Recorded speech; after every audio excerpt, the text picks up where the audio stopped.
అందరికీ praise the lord. ఈరోజు దేవుడు మనకిచ్చినటువంటి వాక్య భాగము యెహెజ్కేలు గ్రంథము 29వ అధ్యాయము 21వ వచనము. ఆ దినమందు నేను ఇజ్రాయేలీయుల కొమ్ము చిగిరింపజేసి వారిలో మాట్లాడుటకు నీకు ధైర్యం కలుగజేసేదను. అప్పుడు నేను యెహోవానై ఉన్నానని వారు తెలుసుకుందరు.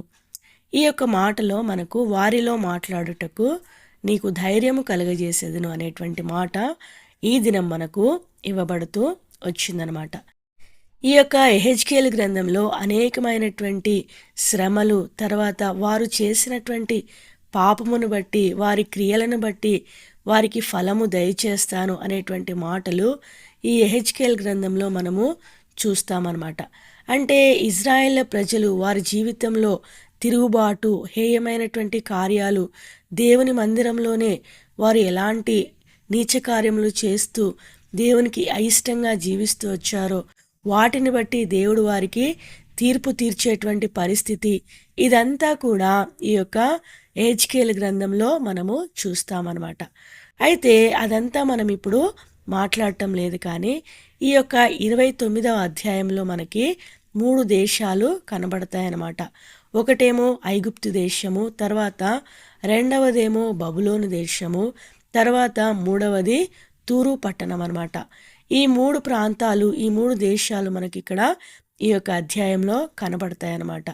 ఈ 3 కూడా దేవుడు బిడ్డలైనటువంటి ఇజ్రాయేలీల ప్రజలు, వారు దేవునికి తిరుగుబాటు చేసి దేవుని కార్యాలను మరిచినటువంటి వారే, వారి ఇష్టానుసారంగా విగ్రహాలను చేసుకొని వ్యభిచారంతో వారు జీవిస్తూ ఉన్నప్పుడు వారిని దేవుడు అప్పగించినటువంటి ఆ యొక్క పట్టణాలన్నమాట.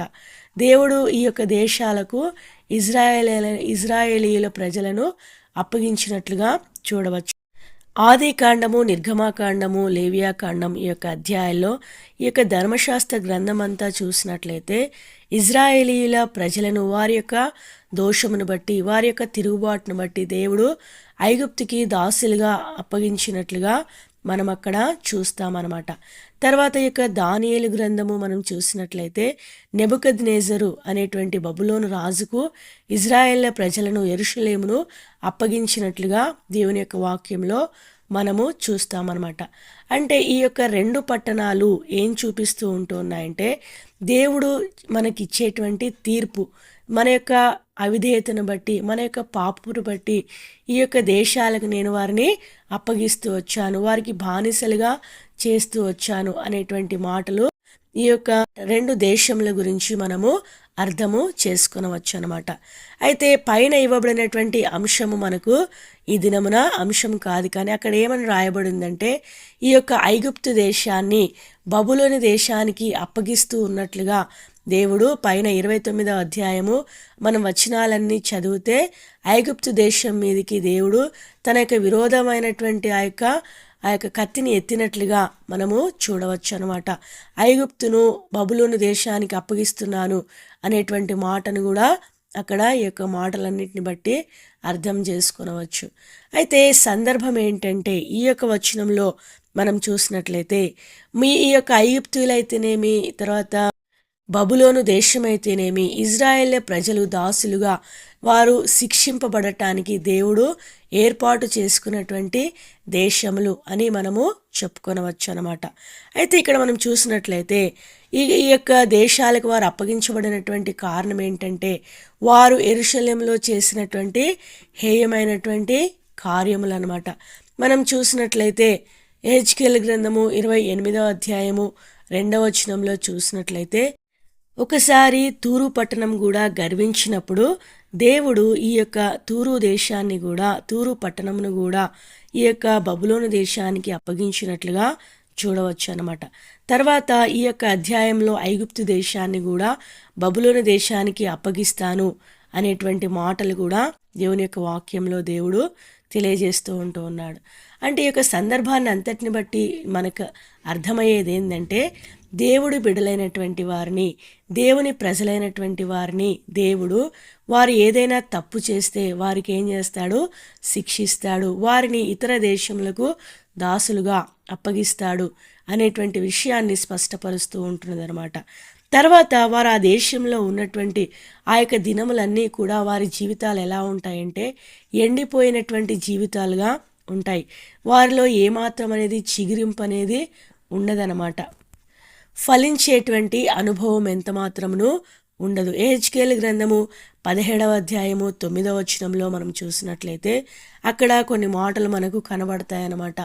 ఇజ్రాయేలీలు చేసేటువంటి హేయమైనటువంటి ఆ యొక్క కార్యాలని బట్టి ఆ యొక్క దేశాన్ని ఏమీ లేకుండా దాంట్లో ఉండేటువంటి నదులైతేనేమి, చెట్లయితేనేమి ఆ యొక్క ప్రదేశం అంతటిని నేను ఎండిపోజేస్తాను, వారికి కరువును తీసుకొని వస్తాను, వారు ఇక్కడ ఉండటం మాకు చేత కాదు, ఇక్కడ మేము ఉండలేము, ఇక్కడ బ్రతకలేము అనే విధంగా ఆ యొక్క దేశాన్ని పాడుగా ఎండిపోయినటువంటి దానిగా చేసేస్తాను అనేటువంటి మాటలు కూడా అక్కడ దేవుని యొక్క వాక్యంలో మనము చూడవచ్చు అన్నమాట.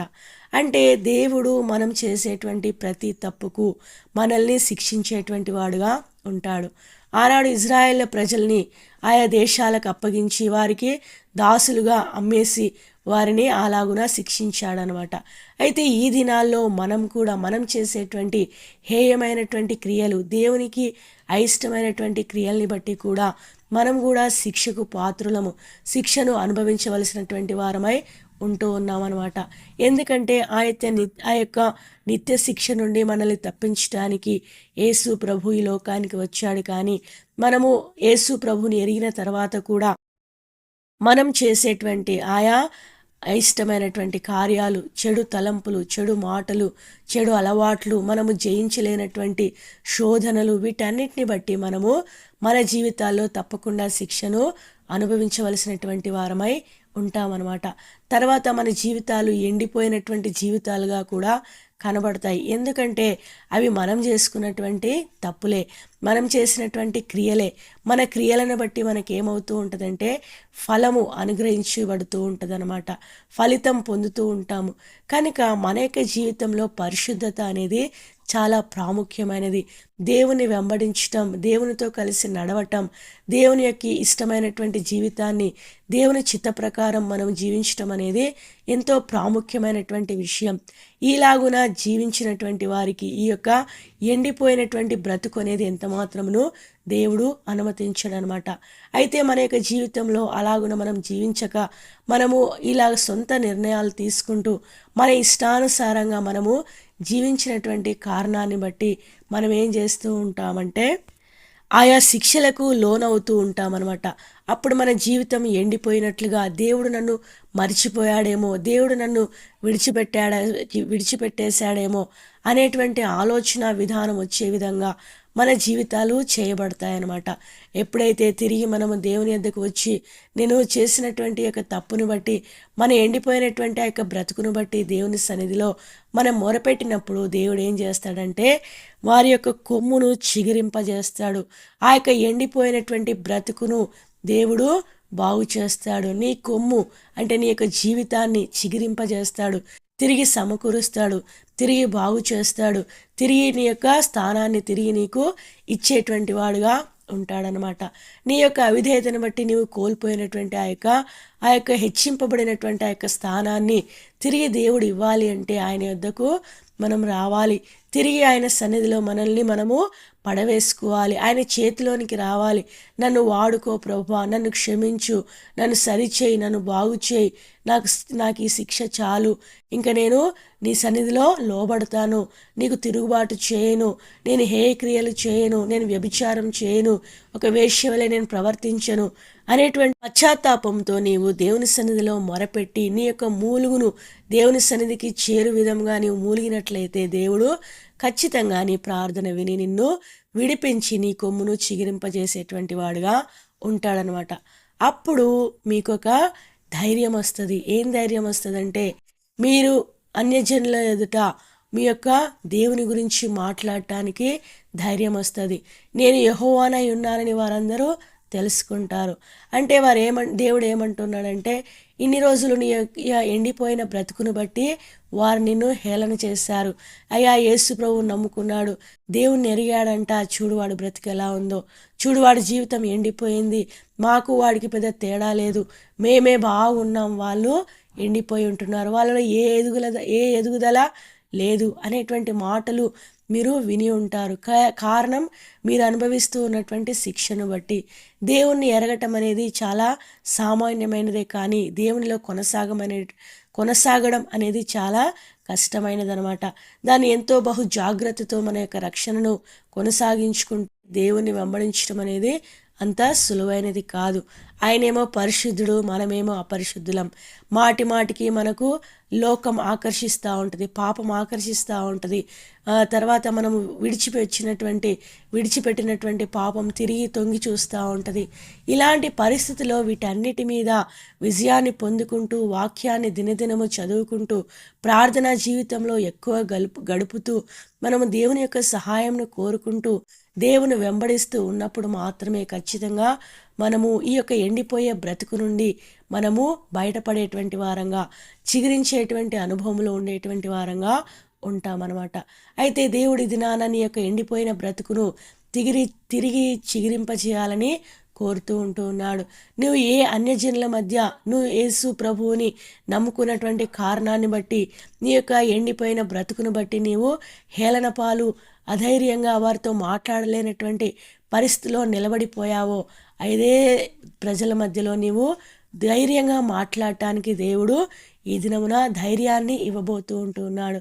వాళ్ళు దేవుని నమ్ముకున్నారయ్యా, వాళ్ళు దేవుని బిడ్డలయ్యా, వారి దేవుడు గొప్పవాడయ్యా అని నీ గురించి నిన్ను హేళన చేసిన వారు, నిన్ను ఎగతాళి చేసినటువంటి వారు చెప్పుకునే విధంగా నీ జీవితాన్ని ఈ దినమున చిగురింపజేస్తానని దేవుడు మనకు వాగ్దానము చేస్తూ ఉంటూ ఉన్నాడు.